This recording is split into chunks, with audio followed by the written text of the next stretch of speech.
Hello everyone, this video is part of LondonTroubles, a series I have neglected for way too long, and it's just a rant, so there's no structure really. I'm just going to talk about something. Credit ratings are a thing in the UK and I don't really understand them still. Some backstory: I've been in the UK for 5 years, came here just after high school in Germany, and I don't have a credit score. I don't have a credit rating. If you put my information in one of those online things, it just says no info. My bank says I can't get an overdraft because there is no credit information under my name. And it is so frustrating, and I'm trying to shine some light on it, but I don't know if I don't know. So, if you've been watching my videos for a while, you may know that I've struggled with a few things in the UK before. One of them being getting a bank account and the other one being getting a phone contract. Now, it seems like one of those situations that's kind of like a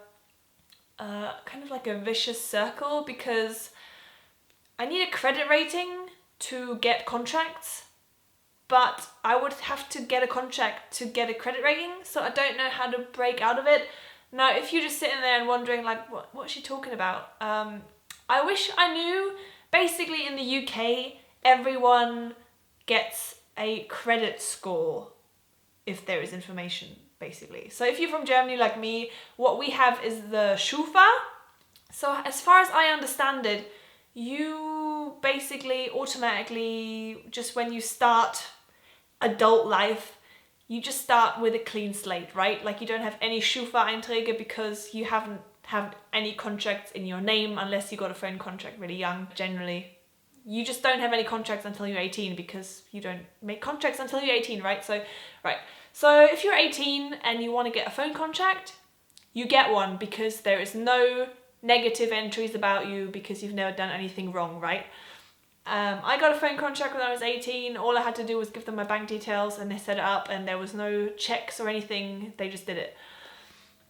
And yeah, they just they just have to trust you the first time around because it's your first contract, right? And as far as like overdrafts at banks go, I feel like they look, if you have a negative entry, they won't necessarily give you one, and they'll also look at how much money you make, how long you've been working, and if you regularly get payments, which is fair enough. And if you want to like borrow money, it's kind of the same thing, but it all kind of is based on you not having negative entries, right? Because if you don't have negative entries, you automatically did everything right. Because something that was always really indoctrinated in me was, don't spend money you don't have. I've never had debt. I always pay everything in full. I always pay it like immediately, and I never borrow money. I never had an overdraft in my life. All the contracts I ever had were direct debit, so that I never ever missed a payment.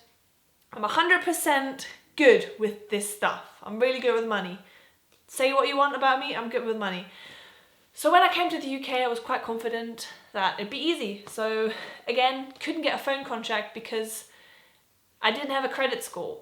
And I didn't really understand what that meant. I thought maybe you have to live in the UK for a little while, and they like just rate you for how well you pay your bills. So I thought maybe I have to like rent a flat first or pay some utility bills for a few years, and then I'll get a credit score, and then I can get different contracts.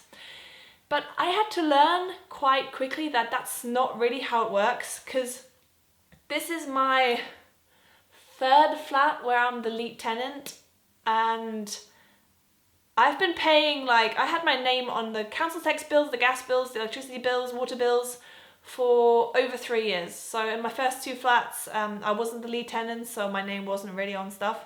But for the last 3 years, my name has been on all the bills. And again, I've never missed a payment. My rent is always on time. It's usually even early. Like, I'm really good with this stuff. So the other day, I wanted to apply for an overdraft at my bank. Now, I didn't want this overdraft to just spend it. I basically just wanted it because this flat is quite a bit more expensive than my last flat. And I don't really need an overdraft, but I just kind of felt it'd be good to just get a small overdraft of maybe £200-300 in case something broke. Like, if I don't know, if I needed, like if my camera broke and I needed a new camera, or I don't know. I just wanted some security, and I just wanted the overdraft. And I've also been told that how it works in the UK is that your credit rating gets better the more money you borrow and pay back. So it's kind of the opposite than in Germany, where you automatically just have a positive rating when you start. It seems like in the UK you just have no rating, and in order to get any rating, you have to be in debt, even if it's only temporarily, so that the credit agency can see that you can consistently pay back money, which in my head is just like, it just blew my mind that they make you be in debt so that you can get a credit rating, which just seems crazy. But I just thought I'm gonna go with it. So I thought I'm just gonna get an overdraft, and then I'm gonna be in my overdraft by like a few pounds every month and then pay that back, and that will get me a really good credit rating. I don't know. It was probably naive of me to think that, but I thought that was a viable option. So I phoned up my bank and they were like, we can't give you an overdraft because you have no credit score.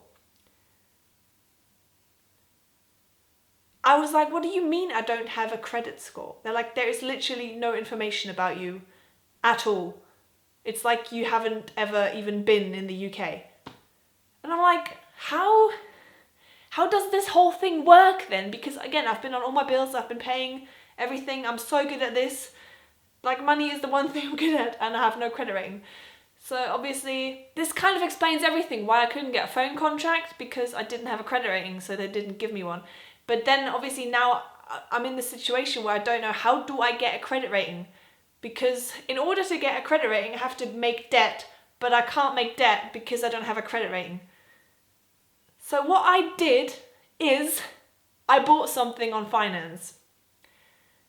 Literally, I went online and I bought something that was about £300, and I applied to pay it by like 10 months finance, monthly payments of £30. I don't need to. I could have just paid the whole amount.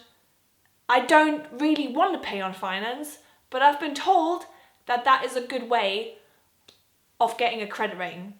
So getting approved for this finance application was bloody hard. They made me fill out so many forms. The second question was, are you British? And I was like, this is where they're going to get me.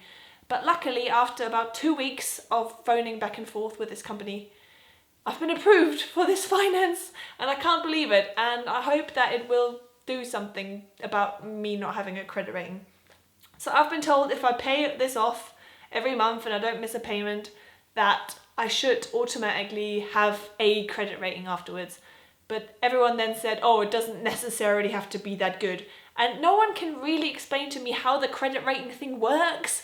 Like, I have work colleagues that they check their credit rating sometimes and nothing in their life changes, but their credit rating has changed. And they're like, I don't know why. And it's just like, how do you just accept that? I don't really understand it.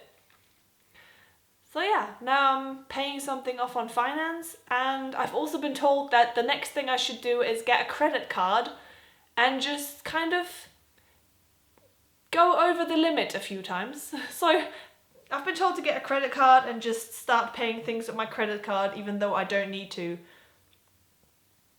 I mean, I don't need a credit card, but if it helps me get a credit rating, then I guess I'm gonna get one. But what is the system where, in order to get a credit rating, they make people pay things on finance or get a credit card when they don't need one? It seems like the UK government is wanting their people to just step into some kind of debt trap in order for them to get a credit rating, which I don't understand. Can someone please explain this to me, and can someone tell me how I can get a credit rating? So yeah, anyway, I just really wanted to talk about this basically because it is something that I can't wrap my mind around, and everyone I talk to tells me something else, and most people are just like, I don't know how it works, and it's doing my head in. So yeah, I don't know if this video was at all helpful to anyone. I doubt it, but maybe we could just all rant about it together in the comments. So let me know your experience or thoughts, or if you maybe work in some job that has to do with credit ratings, please share your knowledge. Like this video if you hate UK credit ratings. Subscribe if you haven't and you'd like to be. I make videos twice a week about all sorts of things, living in London, some girly things and stuff. And yeah, thank you so much for watching, guys. See you later. Bye.